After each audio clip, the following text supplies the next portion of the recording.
She wasn't barking. She wasn't growling. But the sound she made stopped everything. It wasn't the kind of noise you'd expect from a dog.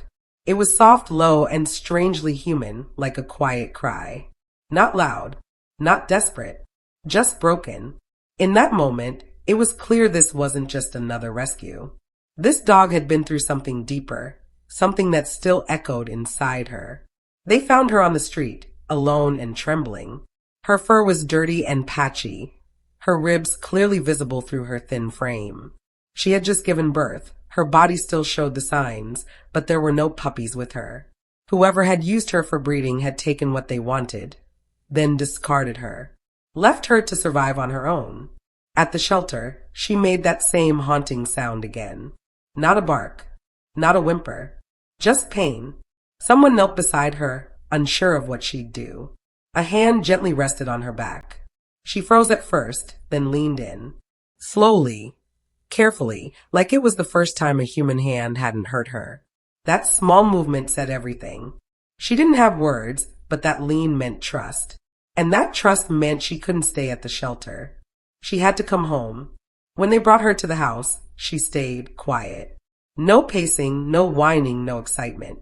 She sniffed her way through each room without a sound, then curled up in the furthest, most hidden corner she could find. She didn't want attention. She didn't want toys. What she wanted was peace. Maybe for the first time in her life, she felt safe enough to finally rest. For days, she barely moved. She watched the family from a distance, the parents, the kids, but not with fear. More like uncertainty, as if she didn't know if this calm was real, or if it would be taken away. Then something changed. One morning, she walked over. No one called her. No one coaxed her. She simply came on her own, sat at their feet, looked up into their eyes, and cried. One soft sound, just like before. But this time, it didn't sound like sadness. It sounded like a question. A quiet plea, please don't forget me. From that day on, that became her way of asking for love. If she felt ignored, she'd sit nearby and let out that gentle cry. Not demanding, not loud, just enough to be heard. The moment someone touched her head, she'd relax. Her eyes would close. Her whole body would melt into calm. It wasn't dramatic. It was quiet, tender, and full of meaning. She had learned what love felt like, and she wanted to keep feeling it. At first, the family told themselves they were just fostering her, that she'd eventually move on to a permanent home. But it didn't take long to see the truth. Rosie had already decided she belonged, and the house didn't feel the same without her in it. They adopted her. She was no longer a foster. She was family. Rosie didn't need much. She wasn't playful or high energy. She chose her own pace, taking slow walks only when she felt like it.